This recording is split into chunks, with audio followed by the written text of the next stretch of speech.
আসসালামু আলাইকুম। Welcome to my channel অঙ্কনার বায়না। আশা করি সবাই ভালো আছেন। আজকে আমি আপনাদের দেখাবো কিভাবে এক্রামিন কালার তৈরি করতে হয়।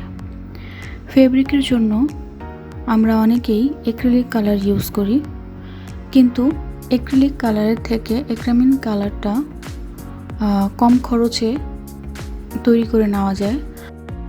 আমি প্রথমে এনকেটা নিচ্ছি। এনকেটা আমি 2 চামচের কম একটা জায়গায় রাখছি। এরপরে আমি আবার বাইন্ডার নিব। আমি আসলে এখানে কালারটা তৈরি করার আগে আমি কিছুটা এনকে, বাইন্ডার, এপ্রিটন এগুলো আমি আলাদা জায়গায় রেখে তারপরে ওখান থেকে আমি কালারের সাথে মিক্সড করব।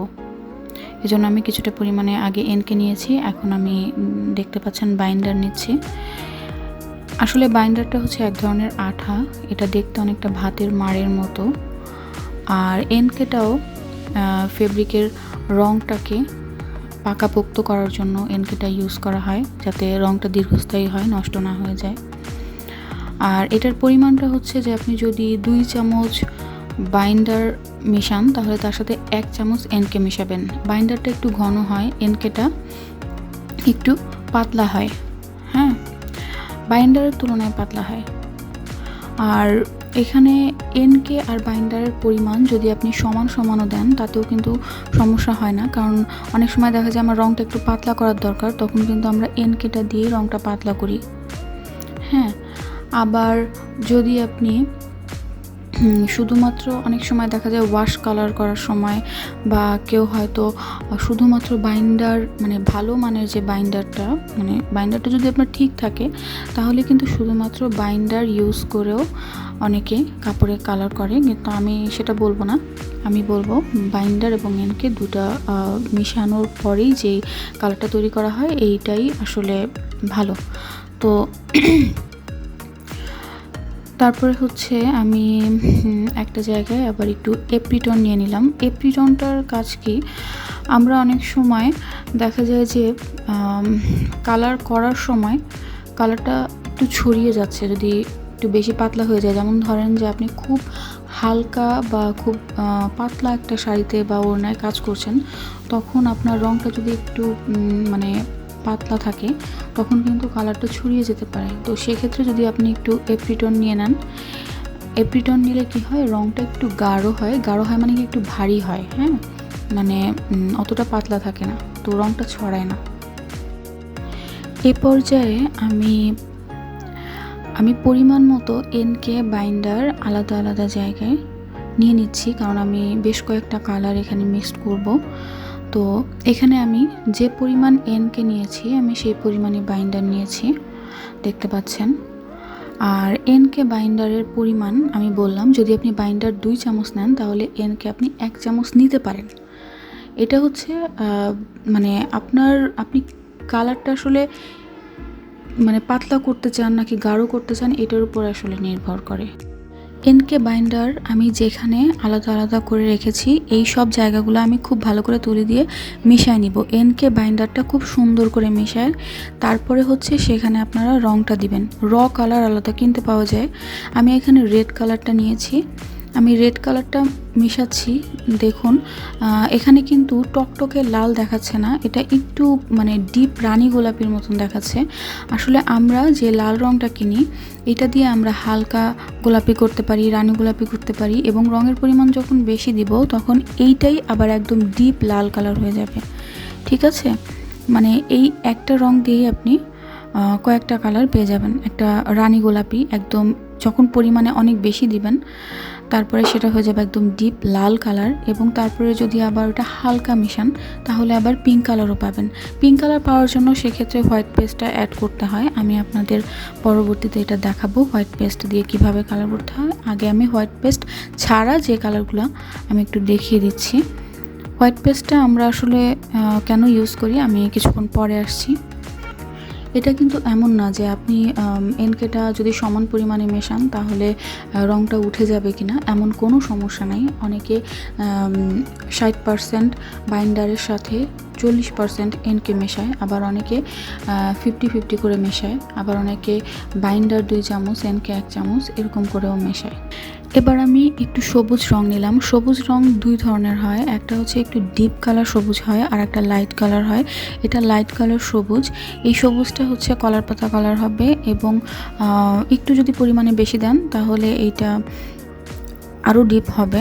কিন্তু আরেকটা আছে হচ্ছে একদম ডার্ক সবুজ, এটা ডার্ক সবুজ না, আমি এখানে লাইট সবুজটা নিয়েছি এবং পরিমাণে একদম সবুজ কালার হতে যতটুকু পরিমাণে রং লাগবে আমি জাস্ট তুলি দিয়েই কিন্তু সামান্য নিচ্ছি। মেইন যে কালারটা, এই কালার কিন্তু খুব অল্প পরিমাণেই লাগে মিশ্রণে, হ্যাঁ, মানে খুব বেশি কিন্তু লাগছে না। এইবার আমি হচ্ছে যে কালারটা নিয়েছি এটা হচ্ছে গোল্ডেন ইয়েলো। তো আমি এখানে পরিমাণটা একটু বেশি দিয়েছি, যে কারণে এটা অনেকটা কমলা কালারের মতো চলে আসছে। এটার মধ্যে যদি আমি আবার একটু হালকা করতে চাই, মানে গোল্ডেন ইয়েলো কালারের মতো করতে চাই, তাহলে আমি আবার এটার মধ্যে হোয়াইট পেস্ট মেশালে এটা অনেকটা মাস্টার্ড বা গোল্ডেন ইয়েলো কালারের মতো হয়ে যাবে। তো আমি এখানে কমলা কালারটা করলাম, দেখতে পাচ্ছেন এটা একদম কমলা কালার হয়ে গেছে। এ পর্যায়ে আমি আর একটা জায়গায় একটু বাইন্ডার নিয়ে নিচ্ছি, আর আমি একটু এনকে বাইন্ডার একসাথে নিয়ে নিলাম। এবার আমি ব্লু কালারটা করছি।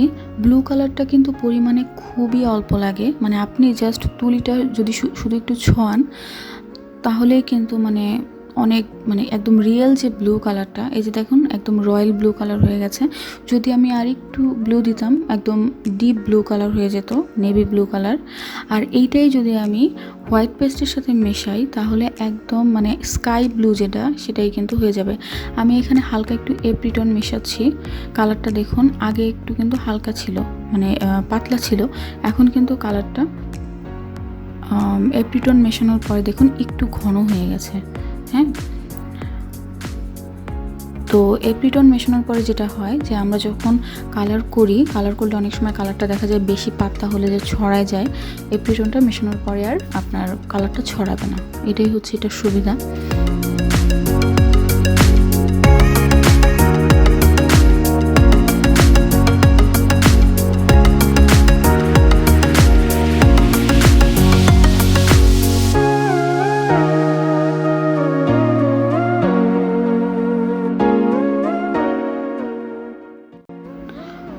আমাকে আসলে যেহেতু আমি একটা ব্রাশ দিয়েই সবগুলো কালার তৈরি করছি, তো আমার বারবার একটু ব্রাশটা ভিজিয়ে নিতে হচ্ছে। এখন আমি হোয়াইট পেস্ট দিয়ে আপনাদের কালার করে দেখাবো যে হোয়াইট পেস্ট দিয়ে আসলে কিভাবে কালারটা করতে হয়। আমি অল্প অল্প করে আমার প্লেটে 3 জায়গায় হোয়াইট পেস্ট নিয়ে নিচ্ছি।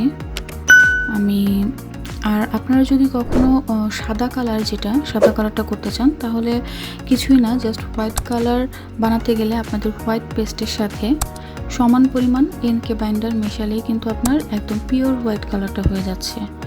এখন পরিমাণটা হচ্ছে যে আপনি যদি 1 চামচ হোয়াইট পেস্ট দেন তাহলে সেখানে আপনি 1 চামচ বাইন্ডার, তারপরে হচ্ছে হাফ চামচ এনকে, এটা কিন্তু আপনি মেশাতে পারেন। আবার আপনি চাইলে যদি একটু পাতলা করতে চান তাহলে এনকে 1 চামচ, বাইন্ডার 1 চামচ, আর হচ্ছে সাদা কালার যেটা হোয়াইট পেস্ট, এটা আপনি 1 চামচ মেশাতে পারেন। যখন আপনারা হোয়াইট পেস্টটা কিনে আনবেন দেখবেন ওটা একদম আঠালো চুনের মতন, তো ওইটা দিয়ে তো আসলে ব্রাশ করা যাবে না কাপড়ে, যে কারণে ওইটার সাথে সমান পরিমাণে এনকে বাইন্ডার মেশাইতে হয়। এবং আপনারা যদি সরাসরি কালারটা, অনেক সময় ওয়াশ কালার দেওয়ার জন্য ব্যাকগ্রাউন্ডে আমি ওয়াশ কালারটা নিয়ে আরও বিস্তারিত একটা ভিডিও করব। তো ওয়াশ কালারটা করার সময় অনেক সময় দেখা যায় রঙটা অনেক পাতলা করতে হয়, সেক্ষেত্রে কিন্তু আপনারা আপনাদের যে কালারটা বানাবেন তার সাথে আপনারা 2-3 চামচ পানিও এক্সট্রা মিক্সড করে তারপরে কিন্তু ওয়াশটা করতে পারেন, সেক্ষেত্রে এতে কোনো সমস্যা হবে না। আর একটা কথা মনে রাখবেন যে আপনারা যদি হোয়াইট কালার চান তাহলে হোয়াইট কালার শুধুমাত্র আপনার হোয়াইট পেস্টের সাথেই সমান পরিমাণে এনকে বাইন্ডারটা মিশিয়ে আপনি কিন্তু একদম পিওর হোয়াইট কালারটা পেয়ে যাবেন। এখানে আলাদা করে কোনো হোয়াইট রং লাগে না, কোনো হোয়াইট পেস্টটাই হচ্ছে এক্রামিন কালারের হোয়াইট কালার। এই পর্যায়ে আমি খুব ভালো করে হোয়াইট পেস্টের যেই হোয়াইট পেস্ট এনকে বাইন্ডার যে মিশ্রণগুলো ঢেলেছি ওইগুলোকে আমি খুব ভালো করে ব্রাশ দিয়ে মিশিয়ে নিব, কারণ রঙটা দেওয়ার আগে একটু ভালো করে মিশিয়ে নেবেন, তাহলে আসলে ভালো হয়। আর যেন রঙের মধ্যে দেখবেন কোনো দানা দানা না থাকে, যদি দানা দানা থাকে তাহলে কিন্তু এটা কাপড়ের মধ্যে উঠে উঠে থাকবে, দেখতে খুবই বিশ্রী লাগবে। তো খুব সুন্দর করে এটাকে ব্লেন্ড করে নেবেন, কারণ যেহেতু যে জিনিসগুলো যেমন এপিটন তারপরে হোয়াইট পেস্ট এগুলো তো অনেক ঘন হয়, এটাকে খুব সুন্দর করে ব্লেন্ড করতে হয়। আর এই রঙগুলোকে তো এমনিতে রেখে দিলেও প্রবলেম, মানে হাওয়া লাগলে দেখা যাবে যেটা আসলে দানা দানা হয়ে যায়, তখন ওটা ইউজ করা যায় না। আমি দেখতে পাচ্ছেন স্কাই ব্লু কালারটা বানিয়েছি, আমি হালকা একটু তুলি দিয়ে ছোঁয়া দিয়েছি শুধু, মানে আমার যেই ব্লু কালার ওই একই যেটা দিয়ে আমি রয়্যাল ব্লু বানিয়েছি ওই একই কালার আমি হালকা একটু তুলির সাথে ছুঁয়েছি শুধু, তারপরে আমি হোয়াইট পেস্টের মধ্যে দেওয়াতে একদম স্কাই ব্লু হয়ে গেছে কালারটা, একদম খুব সুন্দর। আপনি রেডি যে অ্যাক্রিলিক কালার আছে সেটার যে স্কাই ব্লু একদম same to same sky blue হয়েছে।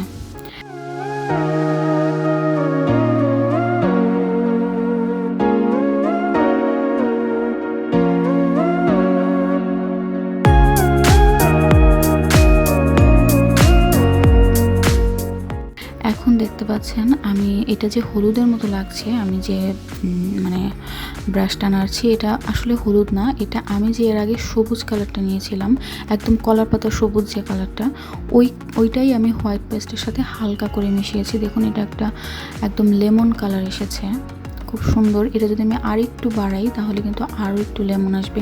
মানে হোয়াইট পেস্টটা দেওয়ার পরে যেটা হয় আমরা হালকা কালারগুলো হোয়াইট পেস্ট যেভাবে করতে পারি, যেমন আমি যদি ডিপ ইয়েলো চাই তাহলে সেক্ষেত্রে কিন্তু আমি হোয়াইট পেস্ট এনকে বাইন্ডারের সাথে আমি যে ইয়েলো কালার আছে ওইটা মেশালে একদম খুব সুন্দর একটা হোয়াইট কালার চলে আসবে।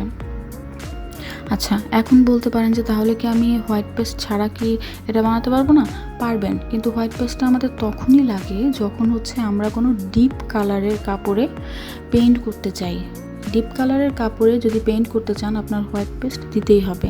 হোয়াইট পেস্ট ছাড়া যদি আপনি নর্মালি এনকে বাইন্ডার দিয়ে কাজ করেন তাহলে কিন্তু আপনার সাদাতে খুব সুন্দর ফুটবে, তারপর দেখা যাচ্ছে হালকা কালার যেমন অফ হোয়াইট বা একদম বেবি পিঙ্ক এই টাইপের কালারগুলোতে ফুটবে, কিন্তু আপনার হোয়াইট পেস্ট না দিলে আপনি যেমন ডার্ক যে কালারগুলো আছে রেড তারপরে ব্ল্যাক এগুলা কিন্তু আসলে এগুলোতে কাজ করলে ফুটবে না।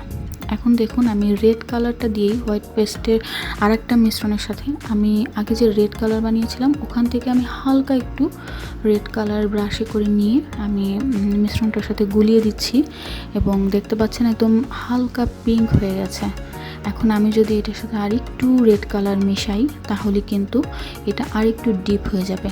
মানে আমি হচ্ছে যতটুকু কালার মিশাবো এটা কালারটা আস্তে আস্তে ঠিক সেইভাবে লাইট ডিপ হতে থাকবে। এবং দেখুন এটা কিন্তু একবারে খুব সুন্দর একটা পিঙ্ক কালার হয়ে গেছে আর মিশ্রণটা খুব সুন্দর একদম সফট হয়েছে। তো আপনারা এভাবে বাসায় প্র্যাকটিস করতে পারেন। আমি কতটুকু পরিমাণে দিতে বলেছি সব কিছু সেটা একটু মাথায় রাখবেন, তাহলেই আর রঙটা উঠবে না। অনেকেই বলে যে রং করার পরে উঠে যায়, এই ধরনের সমস্যা ইনশাল্লাহ হবে না, কারণ মিশ্রণটা যদি ঠিকঠাক থাকে তাহলে এটা হবে না। এখন দেখুন আমি হচ্ছে ব্লু কালার আর রেড কালার দিয়ে পার্পেল কালার বানাচ্ছি। এটা একদম বেগুনি পার্পেল যেটা আছে সেই পার্পেল কালারটা হয়ে গেছে। মানে আপনার যদি যেমন আপনি যদি রেড কালার আর ব্লু কালার এগুলো তো আসলে মৌলিক কালার, এই মৌলিক কালারগুলো দিয়ে আপনি আবার বিভিন্ন কালার বানিয়ে নিতে পারবেন। তো আমি এখন রেড কালার আর ব্লু কালার দিয়ে আমি পার্পল কালারটা বানিয়ে দেখালাম। এখন ব্রাশটা একটু ধুয়ে নিচ্ছি।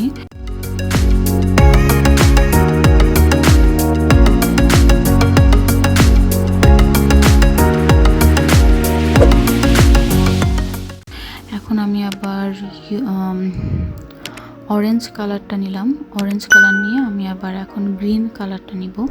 এখন দেখুন অরেঞ্জ আর গ্রিনটা মেলানোর পর এটা কিন্তু একটা পাকা জলপাইয়ের যে কালারটা আছে না, জলপাই কালার হয়ে গেছে। তো আসলে এরকম দরকার হয় অনেক সময় যে আমাদের একাধিক কালার বানাতে হচ্ছে। অনেক বেশি পরিমাণে বানাতে হচ্ছে, তখন তো আসলে আমরা বানানো যেই অ্যাক্রিলিক কালার থাকে ওইগুলো দিয়ে তো পোষায় না, তখন আসলে আমাদের এই কালারগুলো কিনেই কিন্তু ইউজ করলে খরচ অনেকটা কম পড়ে। কেমিক্যালের প্রাইসটা আছে মোটামুটি, কিন্তু আপনার যেই অ্যাক্রিলিক যে কালার বটল সেটার তুলনায় আপনি এটাতে অনেক সাশ্রয়ী হবে। আচ্ছা, এবার আমি রেড কালার আর হচ্ছে ব্লু কালার আর হালকা একটু আমি অরেঞ্জ কালারটা নিলাম। এটা নেওয়ার ফলে যেটা হবে, এটা একটা কফি কালারের মতো আসবে। আমরা ধরেন একটা গাছ আঁকলাম, গাছের যেই গুঁড়িটা আমরা আঁকি ঝাল, ওইটার যে একটা কালার থাকে কফি কালার, সেই কফি কালারটা কিন্তু আসবে এখানে। প্রত্যেকটা কালার খুব সুন্দর করে আসলে গুলে নিতে হবে। আবার অনেক সময় ব্ল্যাক কালারটা বানাতে গেলেও কিন্তু আপনি রেড, ইয়েলো আর হচ্ছে ব্লু এই 3টা কালার মেশালে, তারপর যদি তার সাথে আবার একটু সবুজ দেন, মানে দেখা যাবে যে আপনার ব্ল্যাক কালারটাও হয়ে গেছে। আপনি যদি ব্ল্যাকটা আলাদা করে না কিনতে চান, এটাও কিন্তু সম্ভব। এরকম বিভিন্ন কালার বানিয়ে বানিয়ে দেখতে পারেন যে কোন কালারটা আসলে কোনটার সাথে মেশালে একটা আলাদা কালার ক্রিয়েট হচ্ছে। তারপরে হচ্ছে আমি একটু এপ্রিটন নিয়ে দেখুন জলপাই কালারের মধ্যে দিলাম। এটা কিন্তু অনেকটা ঘন হয়ে গেছে, আগে যেরকম পাতলা ছিল সেরকম নাই। কালারটা কিন্তু দেখুন একটু ঘন হয়ে গেছে, তবে অবশ্যই এতটা ঘন করবেন না যে ব্রাশে দেওয়ার পরে যেন কাপড়ে রং করা যায় না, এরকম করবেন না। আর যদি রং বানানো নিয়ে আর কোনো প্রশ্ন থাকে তাহলে অবশ্যই আমাকে কমেন্ট বক্সে জানাবেন। ডেসক্রিপশন বক্সে আমাদের ফেসবুকের পেজের আর হচ্ছে আমাদের ইনস্টাগ্রামের লিঙ্ক দেওয়া আছে। যদি কোনো কোশ্চেন থাকে তাহলে ওখানেও মেসেজ দিতে পারেন, ইনশাল্লাহ আমি অ্যান্সার দেওয়ার চেষ্টা করব। প্রত্যেকটা কালার কিন্তু খুব সুন্দর এসেছে। আচ্ছা, তাহলে আজকের মতো এতটুকুই। ইনশাল্লাহ সামনে আবার নতুন ভিডিও নিয়ে হাজির হব। এরপরে আমি আফসানটা কিভাবে বানাতে হয়, সিলভার কালার, গোল্ডেন কালার, এগুলো নিয়েও আমি ভিডিও করব। তাহলে দেখা হচ্ছে পরের ভিডিওতে। আজকের মতো এতটুকুই। আসসালামু আলাইকুম।